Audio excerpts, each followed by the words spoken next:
Pentingnya ngaji bahwa teks tentang Lailatul Qadar itu didhawuhkan Rasulullah lewat hadis sahih dan Nabi jelas-jelas ngendikan faltamisuha fil ashril awakhir, maka carilah di ashril awakhir. Di mana-mana nyari itu ya ada persiapan seperti yang dikatakan Pak Kures tadi. Kelirunya kita ini enggak persiapan, tahu-tahu merasa mencari ini. Nah, kalau enggak persiapan namanya penunggu bukan pencari. Sejak awal Ramadan ada satu tanggal yang ditunggu-tunggu, Habib. Pokoknya mau dapat Lailatul Qadar. Jadi mempersiapkan diri untuk mencapai itu, tapi kerap kali kita masih ragu bagaimana caranya mempersiapkan diri. Apakah itu memang akan datang ke orang yang bersiap sejak awal, atau memang hanya ada hari tertentu yang dimana kita kejar, atau seperti apa? Lailatul Qadar sejak awal. Ya. Jadi begini. Abi ada beri contoh itu ilustrasi. Lailatul Qadar itu tamu agung. Dia tidak akan berkunjung ke suatu rumah atau mengunjungi seseorang kalau dia tidak yakin bahwa orang ini siap menyambutnya dengan baik. Tamu agung ke airport, banyak yang jemput dia. Tapi tidak semua dia sapa. Tidak semua dia lihat. Apalagi dia kunjungi rumahnya.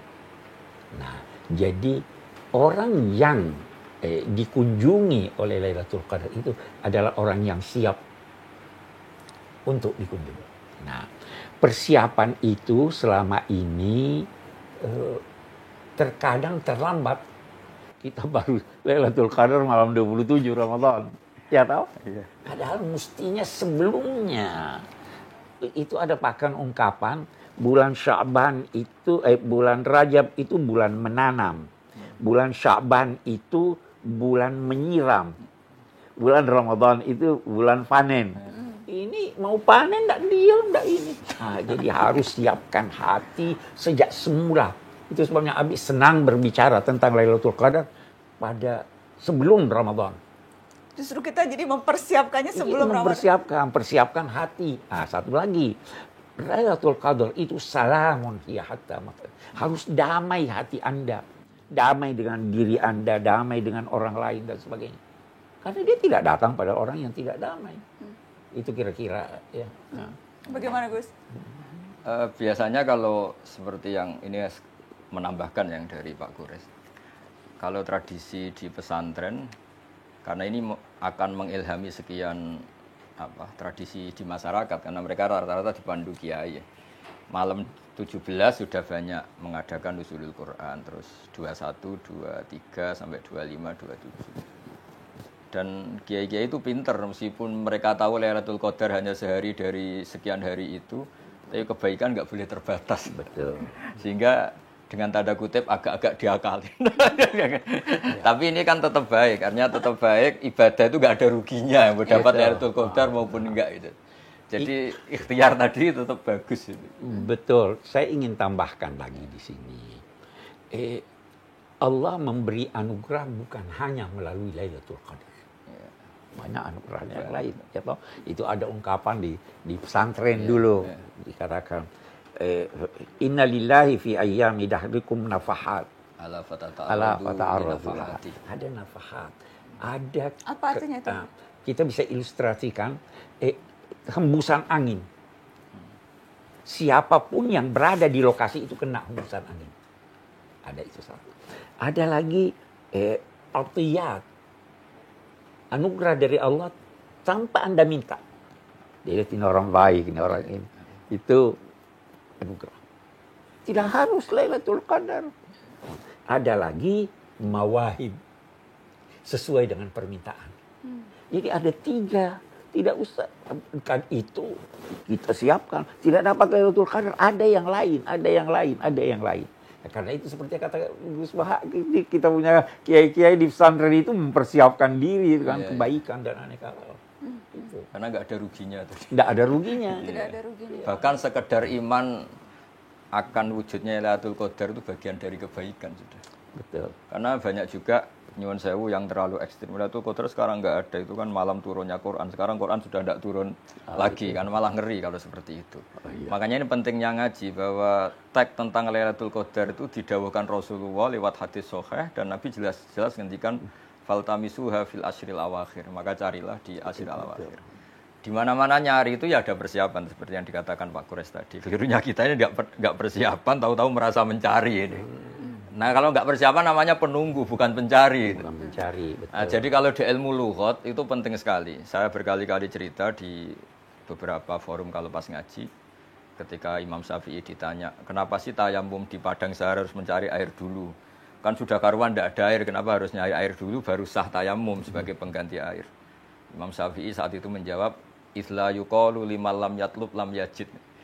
Seorang yang tidak pernah mencari tidak bisa diistilahkan tidak menemukan gitu. Padahal Allah ngendikan falam tajiduma'an untuk boleh tayamum harus tidak menemukan air, di mana-mana tidak menemukan setelah mencari. Sama, di mana-mana mencari itu ya ada ikhtiar, faltamisuha, persiapan.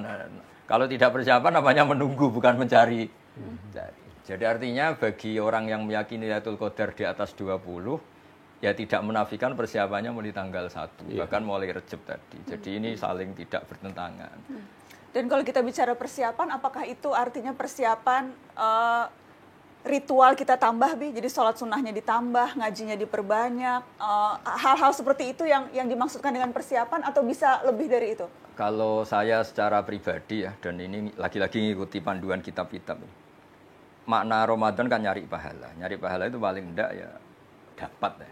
Kalau dapat nggak dimiliki orang lain. Sehingga Rasulullah sering mencontohkan jangan ngerasani, jangan berdosa saat Ramadan. Karena nggak sumbut cara Jawa itu. Kita dapat pahala kemudian hilang karena diambil yang kita rasanin, kita gosipin, kita fitnah. Sehingga perhitungan-perhitungan hukum harus matang. Apa artinya Ramadan kita makan riba, misalnya apa artinya Ramadan kita makan hal yang haram atau ngerasani. Kan dicontohkan ada 2 perempuan yang sering puasa sunat. Kemudian dia sampai pingsan, terus disuruh Nabi berbuka, terus kata Nabi, ini puasa dari sesuatu yang halal, tapi tidak puasa dari sesuatu yang haram. Terus 2 perempuan itu disuruh muntah, ternyata muntah darah itu. Terus kata Nabi, ini makan a'rodan nas, ini makan harga diri manusia. Itu. Nah sehingga hukum-hukum tentang puasa itu harus selain hukum dasar fikih, tidak melakukan sesuatu yang membatalkan puasa itu baku ya, juga pakai hukum-hukum ilmu tasawuf, yaitu menjauhi riba, menjauhi namimah, menjauhi. Itu yang lebih penting. Nah cara itu gimana? Yang paling gampang adalah seperti nasihat Imam Shatibi tadi. Seseorang itu melihat semuanya ini kersane Allah dan kita baik juga bisa buruk, yang sedang buruk sekarang juga bisa baik. Sehingga bawaannya dengan orang lain ini husnudzan tadi. Yang sekarang saya baik misalnya, bisa saja suatu saat buruk. Yang saya cap sekarang buruk, bisa saja suatu saat baik. Lagi pula kan kita tidak diutus sama Allah untuk meneliti orang lain wala tajassasu. Sehingga dengan mental itu Ramadan kita fokus cari ridhonya Allah, mendoakan orang mukmin semuanya, tidak aneh-aneh lah istilahnya. Itu persiapan yang penting sekali. Justru yang paling penting itu bersangka baik, memohon keridhaan, kemudian introspeksi diri, itu ya Biku. Iya. Satu hal yang saya ingin tambahkan dari Gus Baha, istilah Al-Quran itu amal soleh. Kegiatan penggunaan daya yang bermanfaat. Jadi tidak harus hanya banyak sholat, banyak ngaji, ya kan? Memberi muka orang itu amal soleh. Lahu ajri shaim. Ya kan? Ya, jadi semua kegiatan yang bermanfaat untuk diri, untuk masyarakat itu semua bisa mendekatkan seseorang kepada Tuhan. Bukan hanya sholat. Bukan hanya baca Quran.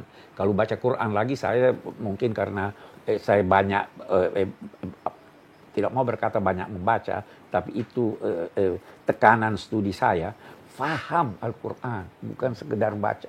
Tadarus kan itu artinya saling mengajar, saling. Itu persiapan yang bisa membantu kita menjemput Lailatul Qadar. Amin. Amin.